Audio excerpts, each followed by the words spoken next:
સ્થાનિક સ્વરાજની ચૂંટણીમાં ભાજપે મેળવેલો ભવ્ય વિજય. સાંસદ જ્ઞાનીબેન ઠાકોર અંગે કરેલા નિવેદનના વિવાદમાં ધોવાઈ ગયો છે. ભાજપ પ્રમુખ જગદીશ પંચાલે જ્ઞાનીબેન ઠાકોર અંગે કરેલા નિવેદનના વિરોધમાં કોંગ્રેસના આગેવાનોએ સમર્થનમાં ઉતરીને ભાજપ પ્રમુખને આડે હાથ લીધા છે. તેવામાં જ્ઞાનીબેન ઠાકોરે પણ જગદીશ પંચાલને બનાસકાંઠામાં વિધાનસભાની ચૂંટણી લડવા પડકાર ફેંક્યો છે. તેથી જ્ઞાનીબેનની સાડીના પાલવનો વિવાદ સમવાના બદલે વધુ વકરે તેવી પૂરેપૂરી શક્યતા છે. નમસ્કાર દર્શક મિત્રો, હું છું સુરેશ વણોલ અને આપ જોઈ રહ્યા છો બેનિફિટ ન્યૂઝ. ગઈકાલે ભારતીય જનતા પાર્ટીના પ્રદેશ પ્રમુખે બનાસકાંઠાની મુલાકાતે હતા. સ્વાભાવિક છે કે એમને બહુમતી આવી હોય એનો આનંદ હોય, એ લોકશાહી ઢબે યોગ્ય છે અને એમને અભિનંદન પણ આપીએ છીએ કે ઘણા વર્ષો પછી તમે બનાસકાંઠા જિલ્લા પંચાયતમાં ભારતીય જનતા પાર્ટીની જીત થઈ, સાથે મળીને લોકોના કામ કરવાના હોય.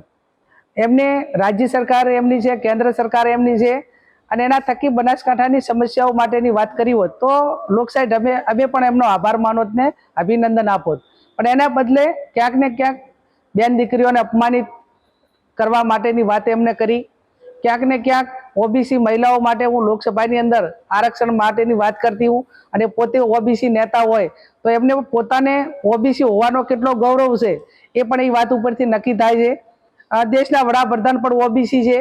એમને પણ આવા લોકો જ્યારે હું એની માગણી કરતી હું અને એમના પાર્ટીના પ્રમુખ આ રીતે મહિલાઓ માટે એક અપમાનિત ભાષામાં વાત કરતા હોય તો ક્યાંક ને ક્યાંક એમના મોવડી મંડળે પણ આવા લોકોને આવડા મોટા પદ ઉપર રાખીને ક્યાંક ને ક્યાંક એ બનાસકાંઠા હોય કે ગુજરાતની તમામ મહિલાઓનું અપમાન કરવા માટેના આવા લોકોને મોકા ના આપવા જોઈએ.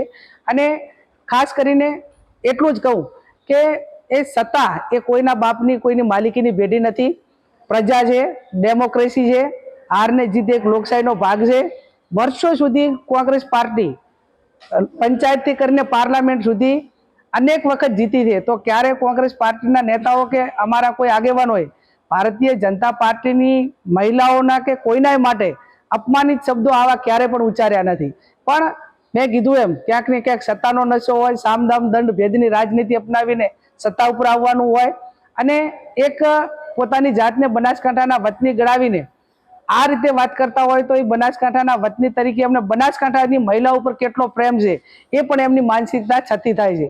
ત્યારે આવા લોકો એ જાહેર જીવનમાં એ ઊંચા સ્થાન ઉપર બેઠેલા હોય, એને ઘણા લોકોને પ્રેરણા આપવાની હોય. એ પ્રેરણા આપવાને બદલે કે એમની જે માનસિકતા છે, એમની જે એક આવા નિવેદનો છે એ આવનાર પેઢી માટે એક પ્રેરણારૂપ નહીં પણ આવનાર પેઢી આવા લોકો ઉપરથી કઈ શીખ લે એ એમના નિવેદન ઉપરથી નક્કી થાય છે. અને બહુ એવડો મોટો પાવર હોય, સામદામ દંડ ભેદને રાજનીતિનો, મંત્રીનો, સત્તાનો, તો એમને 2027ની વિધાનસભાની ચૂંટણી બનાસકાંઠામાં લડવી જોઈએ. અને હું પણ મારા મોવડી મંડળને વિનંતી કરીશ કે જ્યાં પણ જગદીશભાઈ વિશ્વકર્મા ચૂંટણી બનાસકાંઠામાં લડવા માંગતા હોય ત્યાં મને પણ ટિકિટ આપે અને કદાચ મોવડી મંડળ મને ટિકિટ ના આપે તો બનાસકાંઠાનો કોંગ્રેસનો કોઈ પણ કાર્યકર એ જગદીશભાઈ વિશ્વકર્મા અમે ચૂંટણી લડવા તૈયાર છે, સક્ષમ છે. અને એ ટાઈમે બનાસકાંઠામાં જે એમણે જે ઉચ્ચાર્યા છે શબ્દો, જે અપમાન કર્યું છે અને બનાસકાંઠાનું પાણી શું છે ને એ 2027માં ચૂંટણી લડે અને ત્યાં આવે અને પછી બનાસકાંઠાની જનતા એ એમનામાં કેટલો દમ છે અને એમનામાં કેટલું પાણી છે પાણી બતાવવાનું કામ એ બનાસકાંઠાની જનતા કરશે.